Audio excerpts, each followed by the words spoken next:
Rowan Vance was dismissed the instant her worn boots touched the pristine tarmac of Zenith Aviation Academy, labeled a lost stray from a backroad garage, mocked for the quiet dignity she wore like armor. They sneered at her application, laughed at her presence, and saw only the faded denim, not the steel beneath. Nobody knew the woman they were trying to break was Colonel Rowan Vance, callsign Wraith, a ghost in the world of experimental aviation and the silent majority owner of the very ground they stood on. The Arizona sun beat down with a merciless intensity, making the air above the asphalt shimmer in a dizzying haze. Zenith Aviation Academy was a monument to excess, a sprawling oasis of ambition carved into the desert. Here, the children of billionaires and titans of industry played at being pilots. Gleaming private jets, from Gulfstreams to Bombardiers, were parked in perfect, arrogant rows, their polished fuselages reflecting a sky that they believed was just another asset to be conquered. The air was thick with a potent cocktail, the sharp tang of jet fuel, the faint scent of expensive cologne, and the suffocating aroma of inherited entitlement. Into this fortress of privilege stepped Rowan Vance. She was a stark anomaly, a glitch in their perfectly curated reality. Her frame was lean, wiry, with a strength that was functional, not ornamental. A faded denim jacket, its cuffs frayed from years of use, was slung over a simple gray t-shirt. Her jeans were worn but clean, and her scuffed leather boots looked as though they had walked 1,000 miles of unforgiving road. A simple canvas bag, containing little more than a water bottle and a folder with her application, was slung over her shoulder. It was not a statement of defiance, but a simple fact of her existence. And in this world, that fact was an act of aggression. At the main gate, a security guard with a chest puffed out by a sense of borrowed importance blocked her path. His eyes performed a swift, contemptuous inventory of her appearance, and his lip curled into an automatic sneer. "Lost your way, sweetheart?" he drawled, his voice dripping with a condescension he reserved for the general public. "This is a flight academy, not a soup kitchen. The turnoff for the service entrance is back a mile." He gestured vaguely with his thumb, his badge glinting under the oppressive Sunday. Rowan didn't speak. She didn't flinch. She simply met his gaze. Her eyes, a cool and steady shade of gray, were like chips of granite. They held a depth and a stillness that the guard found unsettling. There was no fear in them, no defensiveness, only a quiet, unnerving assessment. Her silence was a language he couldn't comprehend, a fortress he couldn't breach, and it only served to fuel his arrogance. He scoffed, stepping aside with an exaggerated flourish as if granting a great favor. She walked past him, her boots scuffing softly on the immaculate tarmac. The audience's blood simmered at the casual cruelty, the vicious public dismissal that had already marked her as an outsider, an intruder in their gilded domain. The hangars loomed ahead, their colossal steel doors like the gates to a hostile kingdom. She could feel the stares, hundreds of them, burning into her back. The ever-present promotional drones, buzzing like metallic insects, swiveled to track her progress. One of them zoomed in on the scuff marks on her boots, then panned to her simple canvas bag, framing them as irrefutable evidence of her unworthiness.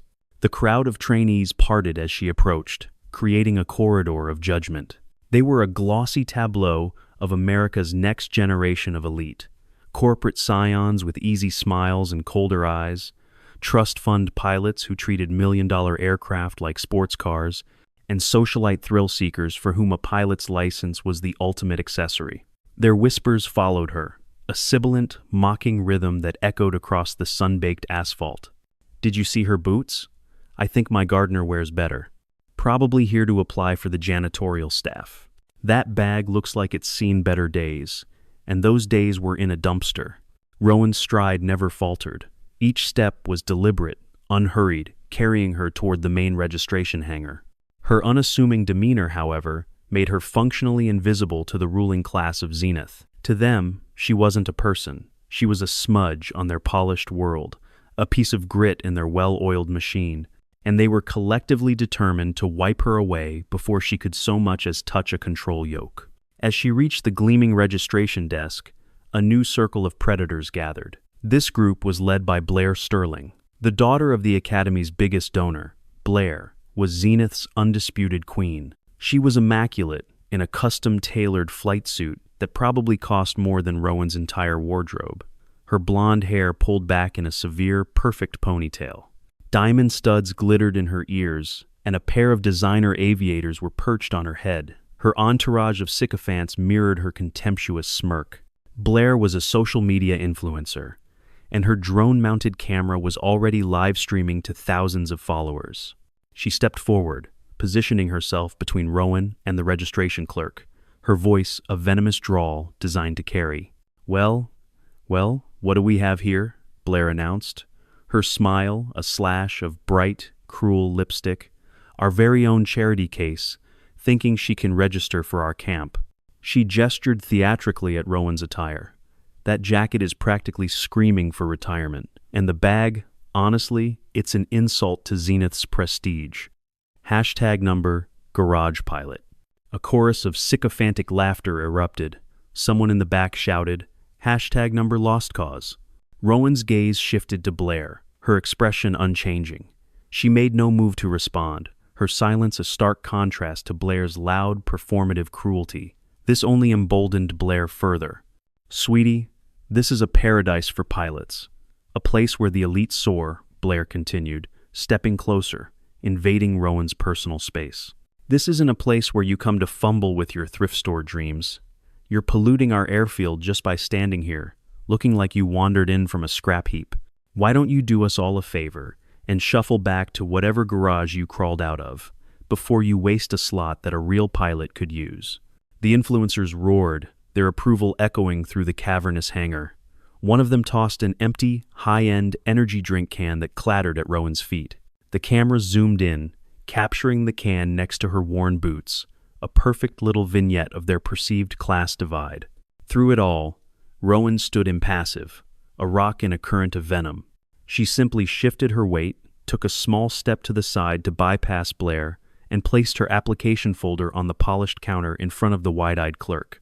Her posture was rigid, her face a mask of stone, but the weight of their collective scorn pressed down on her like a physical force. The audience's fury surged at the orchestrated public shaming, a calculated assault targeting not just her ambition, but her very right to exist in their space. The registration desk, meant to be a gateway for aspiring pilots, had been twisted into a stage for her degradation. Just then, the head instructor, Captain Garrett Shaw, approached. He was a man whose military background had been sanded down by years of catering to the wealthy, leaving only the arrogance and none of the discipline. He moved with a swagger, his flight cap tilted at a jaunty angle. He saw the commotion, assessed the situation with a glance the impeccably dressed Blair versus the shabbily attired stranger, and made his choice instantly. He picked up Rowan's application, not even bothering to open it. He held the simple paper folder between his thumb and forefinger as if it were contaminated. "Ma'am, did you lose your way from the kitchen?" he sneered, his eyes raking over her. His gaze lingered on her simple t-shirt. "Do us a favor and keep those dishwashing hands off my equipment. That jacket is so worn, it's practically screaming for a rag pile. This is Zenith Academy. We train legends here, not nobodies who think they can just waltz in and fly a multi-million-dollar aircraft." He didn't wait for a response. He made a show of dropping her application folder onto the counter as if it were beneath him to hold it any longer. "We have certain standards here, a certain caliber of student. I suggest you find an institution more suited to your circumstances." The trainees erupted again, their laughter a tidal wave of derision. This was official sanction. The head instructor himself had confirmed their judgment. The drones captured every second, the hashtags evolving. #Kitchen Pilot now trended alongside #Garage Pilot. Rowan simply picked her folder back up, her movements deliberate and precise. Her face remained impassive, her silence a coiled spring.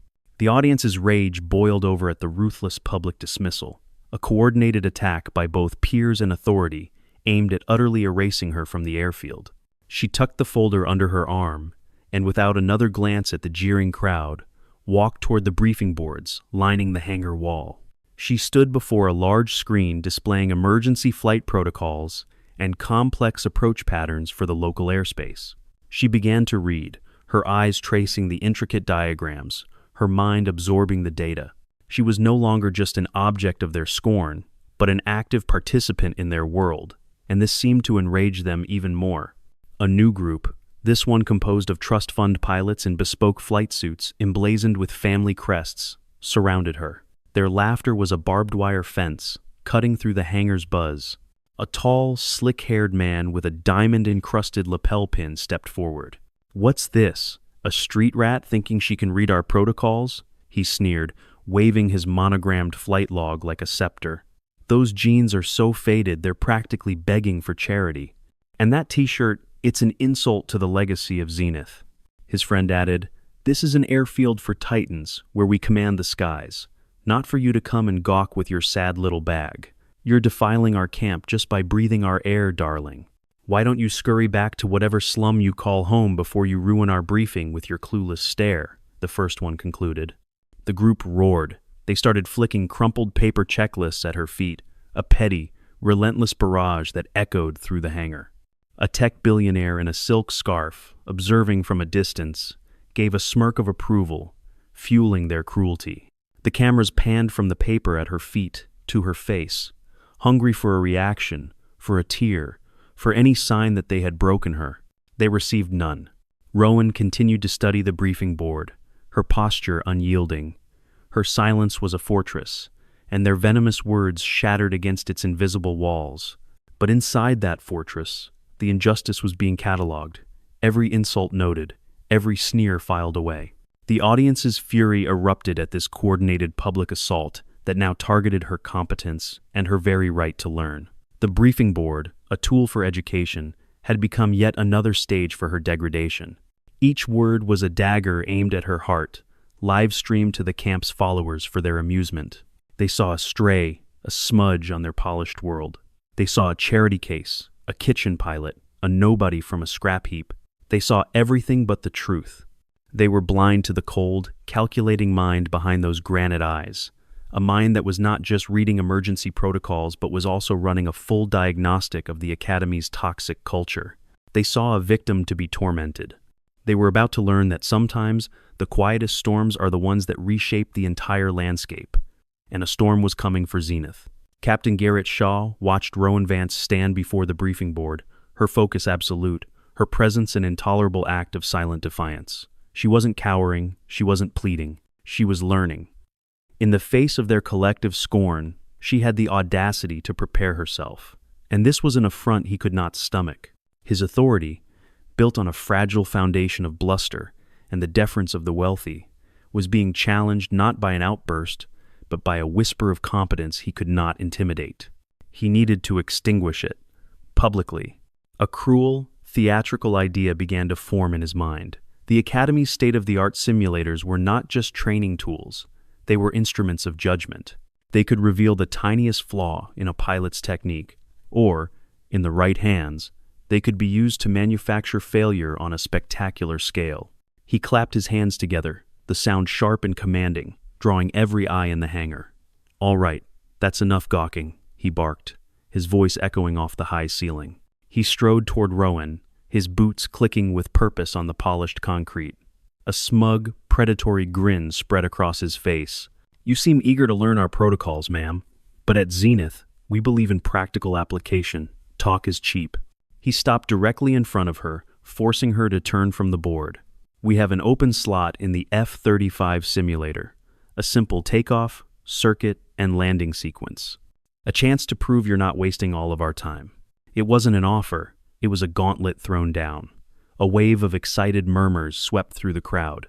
This was better than just whispering insults. This was a public execution.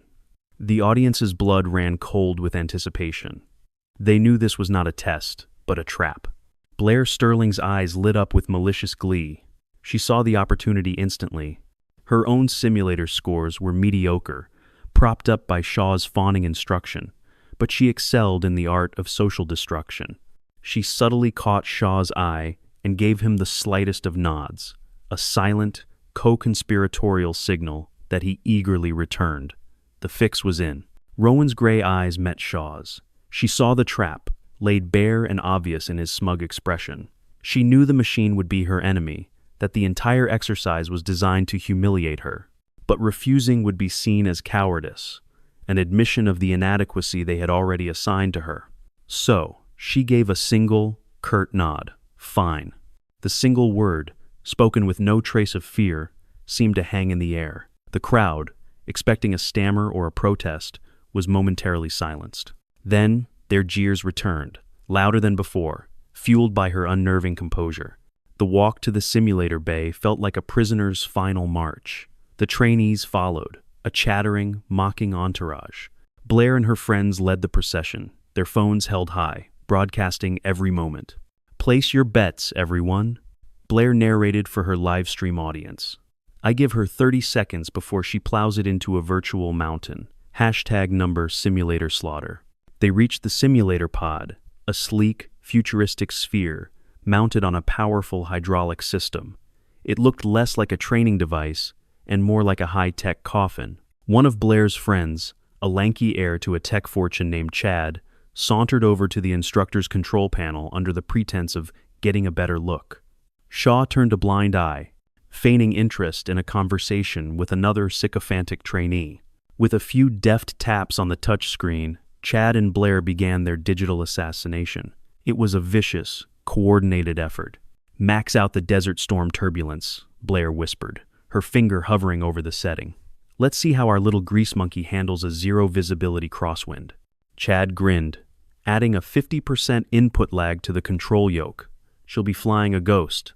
"And," Blair added, her voice dropping to a conspiratorial hiss, "desync the altimeter and airspeed sensors. She'll be flying blind and deaf. This is going to be epic." They stepped back, their work done in less than 20 seconds, their faces alight with the thrill of their cruelty. Shaw, having given them ample time, now turned back to Rowan. "Pod's ready for you," he said, his voice oozing false encouragement. "Try not to break my multi-million-dollar toy." Rowan swung the heavy door open and climbed inside. The cockpit was a perfect replica of an F-35, a dizzying array of screens and controls that would intimidate a seasoned pilot. She strapped herself into the seat, her movements economical and precise. The canopy hissed shut, sealing her in, the mocking faces of the crowd visible for a moment through the acrylic before the simulation began and the world outside vanished. Instantly, the screens flickered to life, displaying a photorealistic runway under a clear blue sky. But Rowan felt it immediately. The control yoke in her hands felt wrong, spongy, disconnected. There was a subtle but undeniable delay between her input and the reaction of the control surfaces on the screen. It was the first sign. She ignored it for the moment, proceeding with the pre-flight check. Her hands moved with an ingrained muscle memory, flipping switches, checking gauges. Everything appeared normal. Too normal. "You're cleared for takeoff, Zenith Charity." Shaw's voice crackled through her headset, dripping with contempt. Rowan pushed the throttle forward. The roar of the engine filled the pod, and the simulator surged with a convincing jolt of acceleration. She guided the jet down the center line, her hands and feet making minute, constant adjustments. The input lag was a dangerous variable, but one she could potentially manage. Just as she reached rotation speed, the world outside her cockpit plunged into chaos. The clear sky vanished, replaced by a churning, pixelated vortex of brown and gray. A ferocious, simulated crosswind slammed into the aircraft. The pod bucked violently, throwing her against her restraints. Alarms blared in her ears. A synthesized voice screamed, "Warning, wind shear, warning, system malfunction." This was the Desert Storm Blair had ordered. It was absurdly over the top, a weather event of impossible, instantaneous ferocity. Rowan's training, years of it, took over. Her hands danced across the controls, her feet on the rudder pedals, countering the violent lurches of the machine. She wasn't trying to fly gracefully, she was simply trying to survive. From the outside, the crowd watched the primary monitor, which showed a third-person view of the struggling jet.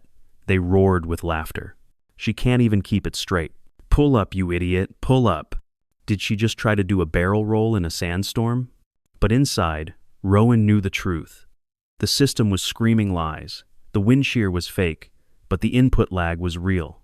Her altimeter was fluctuating wildly, showing her at both 10,000 feet and 50 feet simultaneously. Her airspeed indicator was frozen, It was sabotage, crude and blatant. This wasn't a test of skill, it was an execution. A strange sense of calm settled over her. They thought they were watching her panic, watching her fail. They were wrong. She was no longer a pilot trying to fly a plane. She was a combat veteran and an engineer, diagnosing a catastrophic, deliberate system failure. She wasn't fighting the storm anymore. She was observing the saboteurs. She let her hands ease off the controls for a split second, testing the lag. She inputted a command for a slight left bank. A full 2 seconds later, the simulator lurched violently to the left. It was unflyable. Deliberately so, her gaze swept across the false readings, her mind cataloging the evidence. Desynchronized sensors, manufactured weather events, critically delayed control response. They hadn't just given her a challenge, they had given her a death sentence in a box. She saw the pixelated shape of a cactus rushing toward her on the screen.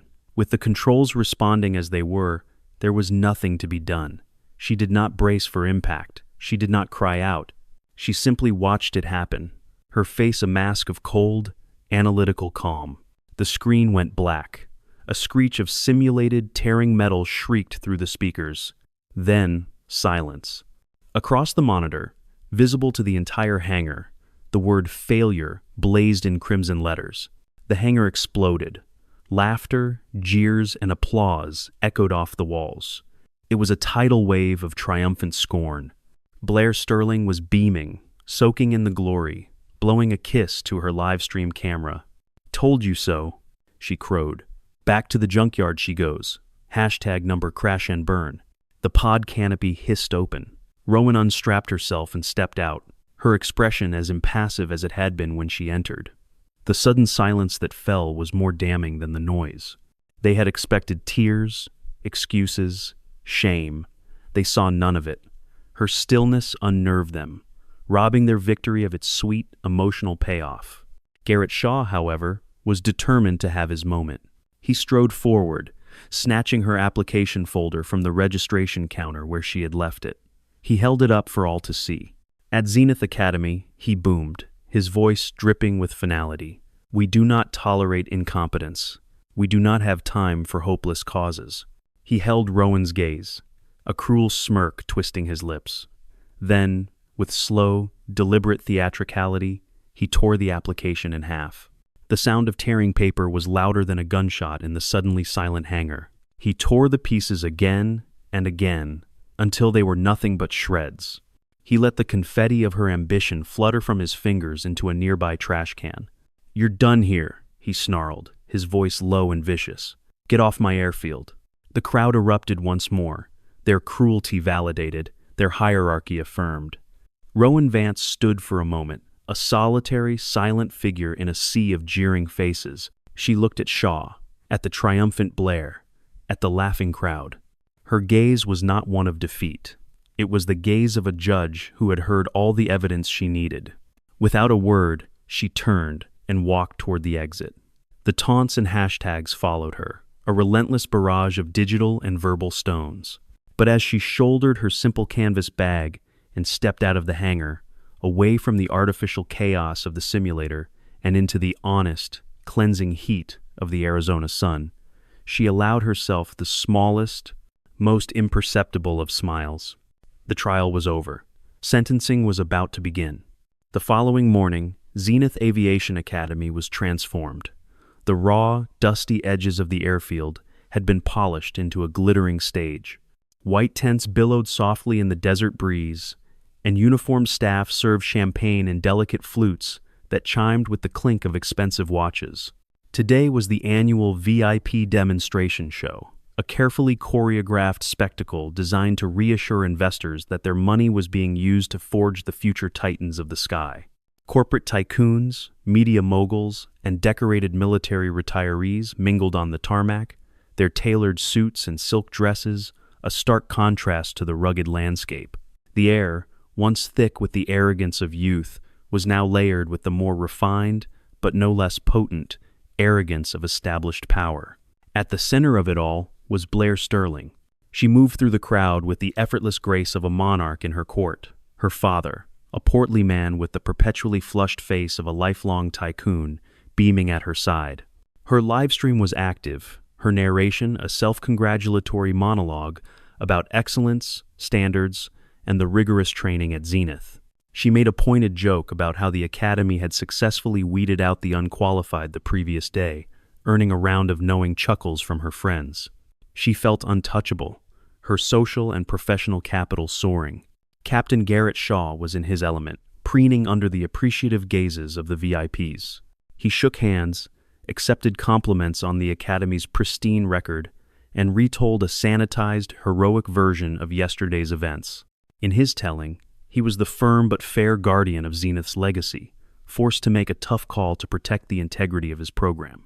He conveniently omitted the sabotage, casting himself as a protector of standards, not a perpetrator of cruelty. The audience, a mix of the trainees and their powerful parents, nodded in solemn agreement.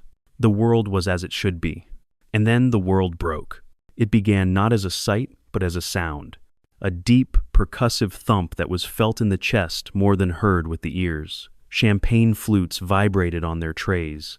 Conversations faltered. It was the sound of air being violently torn apart. Every head turned toward the sky. At first, there was nothing. Then, a pinprick of silver against the vast blue canvas. But it wasn't a jet. It wasn't a plane. It was a weapon, a sliver of impossible geometry moving with a speed that defied logic. It was a shark-like, angular craft, painted a flat, radar-absorbent gray that seemed to drink the very sunlight. It had no business being here. It was a ghost from a classified future. Before the collective gasp could fully form, the aircraft was upon them. It screamed over the airfield, no more than 200 feet off the ground. The sound was a physical assault, a deafening roar that ripped through the polite chatter and shattered the morning calm. The shockwave kicked up a plume of dust that billowed through the VIP tents, sending napkins and programs scattering. People staggered, hands clamped over their ears. Then, as quickly as it appeared, it was gone, climbing vertically into the sky. It did not climb like a plane, it ascended like a rocket, a straight, unwavering line into the heavens until it was nearly invisible. The crowd stood in stunned, breathless silence. "What in God's name was that?" Blair's father muttered, his face pale. Garrett Shaw stared, his jaw slack, his aviation knowledge utterly failing him. No known aircraft could perform such a maneuver. It was impossible. "Unidentified aircraft," he stammered to a nearby official. "It's not on any schedule. It's violating our airspace."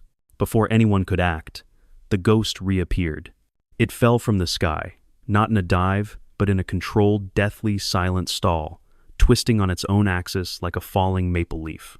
It was a maneuver of such breathtaking, suicidal precision that the retired pilots in the crowd felt a cold knot of dread and awe form in their stomachs.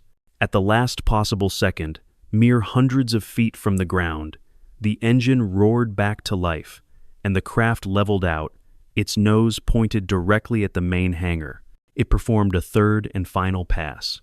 This time, it was slow, eerily slow. It drifted over the tarmac with an unnatural stability, the hum of its advanced engine a low, menacing thrum. It was a display, a deliberate, calculated demonstration of absolute, untouchable mastery. This was not a hotshot pilot showing off. This was a predator circling its territory, and every single person on the ground felt like prey. The craft banked gracefully, its wingtips seeming to skim the ground, and lined up with the main runway. There was no boisterous, tire-squealing landing. The landing gear deployed with a whisper, and the aircraft settled onto the asphalt with the impossible gentleness of a feather. Its tires kissed the runway, a puff of white smoke, the only evidence of its contact with the earth. It was the most perfect landing anyone there had ever witnessed. A profound, unnerving silence descended upon Zenith Aviation Academy. The champagne was forgotten, the conversations were dead. Every eye was fixed on the alien craft as it taxied to a halt in the center of the demonstration area, its engine winding down with a final, mournful sigh. This was the moment, the reveal. With a soft hiss of hydraulics, the canopy, a single piece of smoked, seamless composite, lifted. The crowd leaned in, a collective intake of breath. Who could possibly be in control of such a machine? A military general? A reclusive billionaire inventor? A figure in a sleek, form-fitting flight suit, its material, a dark, non-reflective gray, rose from the cockpit. Their movements were fluid, economical, radiating a quiet competence that was more intimidating than any bravado. They reached up and, with a smooth, practiced motion, unlatched their helmet. They lifted it off, and the world tilted on its axis for Blair Sterling. The pilot was Rowan Vance. Her hair was slightly damp with sweat, but her face was a mask of cold, serene composure. The faded denim and worn boots of yesterday were gone, replaced by the high-tech armor of an apex aviator. Her granite gray eyes swept over the crowd, devoid of triumph, devoid of malice. They held only the quiet, powerful weight of absolute authority. The color drained from Blair's face. The half-smirk on her lips froze, then crumbled. The phone in her hand, still live-streaming, slipped from her numb fingers and clattered onto the tarmac. The hashtags, the jeers, the torn application, it all flashed through her mind in a sickening, horrifying montage. Garrett Shaw stared as if he had seen a ghost. His mind refused to process the image. The woman he had dismissed as kitchen help, the pathetic failure he had publicly humiliated, was sitting in the cockpit of the most advanced atmospheric vehicle he had ever seen. The foundation of his world, built on judging people by their cover, cracked and then shattered into a million pieces. As if on cue, a new sound filled the air, the rhythmic whump whump whump of helicopter blades. A military Black Hawk, stark and imposing, descended and landed a respectful distance from Rowan's craft. The side door slid open, and a man in a decorated Air Force general's uniform stepped out. He was tall, broad-shouldered, with a face that looked like it had been carved from oak. Medals glittered on his chest. This was Lieutenant General Alistair Finch, a man whose name was a legend in aviation circles. His presence was a thunderclap of validation. He strode to a portable lectern that had been set up for the VIP speeches, his boots echoing on the tarmac. He tapped the microphone, and the sound boomed across the silenced airfield. Ladies and gentlemen, his voice was a low, powerful baritone that commanded instant respect. My apologies for the unscheduled addition to your program. His eyes found Rowan, who was now standing on the wing of her aircraft, and he gave a respectful nod. Allow me to introduce the pilot of the vehicle you see before you, he continued, his gaze sweeping over the dumbfounded crowd. This is Colonel Rowan Vance of the United States Air Force. Call sign, Wraith. A ripple of shock went through the audience. Colonel. The title alone was a stunning blow. Finch wasn't finished. Colonel Vance is the chief test pilot for the Aurora Skunkworks Chimera program, the experimental next-generation tactical fighter you see here. She holds the record for continuous combat flight in an F-22 and has flown more classified missions than any active pilot. Her contributions to aerospace innovation are, to put it mildly, immeasurable. He let that sink in, his eyes locking onto a pale-faced Garrett Shaw, then a trembling Blair Sterling. Then he delivered the final, devastating strike. She is also, General Finch announced, his voice clear and sharp as breaking glass, the anonymous investor behind the Silverwing Foundation, the private equity firm which, as of 8 a.m. this morning, finalized its acquisition of a controlling 80% stake in Zenith Aviation Academy. A collective gasp swept through the crowd. Champagne flutes slipped from nerveless fingers and shattered on the ground. The cameras, which had been focused on Finch, now swiveled wildly toward Rowan. There she stood, silhouetted against her impossible machine. The woman they had called a stray, a charity case, a failure, their new owner, the quiet woman in torn jeans had come home. And the reckoning had just begun. For a long moment, nobody moved. The world seemed to be holding its breath, caught in the surreal tableau of the silent colonel, her impossible machine, and the wreckage of their assumptions. The only sounds were the distant whisper of the wind across the desert plains and the faint, almost hysterical whimpering that had begun to escape from Blair Sterling. Then, Rowan moved. She swung her legs over the side of the cockpit and dropped lightly onto the wing of the Chimera. Her boots made a soft, metallic sound. From the wing, she dropped to the tarmac, landing with a quiet finality. Each movement was precise, economical, and imbued with an unshakable authority. The audience, a frozen sea of shock and dawning horror, instinctively parted before her, creating a wide, clear path. It was no longer a corridor of judgment, but an aisle of fealty, cleared for a queen returning to her throne. Her eyes, cold and focused, scanned the crowd and found their first target. She walked directly toward Captain Garrett Shaw. He stood rooted to the spot, his face a grotesque mask of disbelief and terror. The swagger was gone, evaporated. The disdainful smirk had been wiped clean, replaced by the slack-jawed expression of a man who has just watched the laws of physics and society be rewritten before his very eyes. His uniform, which had seemed a symbol of command just moments before, now looked like a cheap costume. Rowan stopped a few feet in front of him. She did not raise her voice. She did not need to. Her words were quiet, measured, and sharper than any shard of broken glass. "Captain Shaw," she began, the title dripping with an irony that was almost physically painful. "You teach people to fly, a noble profession." She paused, letting the silence stretch, forcing him to endure the weight of every eye upon him. "But you seem to have forgotten the most fundamental rule of aviation. Attitude determines altitude." Her gaze was relentless. "For years, you have fostered a culture of arrogance and exclusion. You judged people not by the content of their character or the measure of their skill, but by the label on their clothes and the balance in their bank account." She took another step closer, her voice dropping to a near whisper, yet it carried across the tarmac with chilling clarity. "You've been flying too low, Captain. And when you fly that low, you start crawling with the maggots." A collective gasp went through the crowd.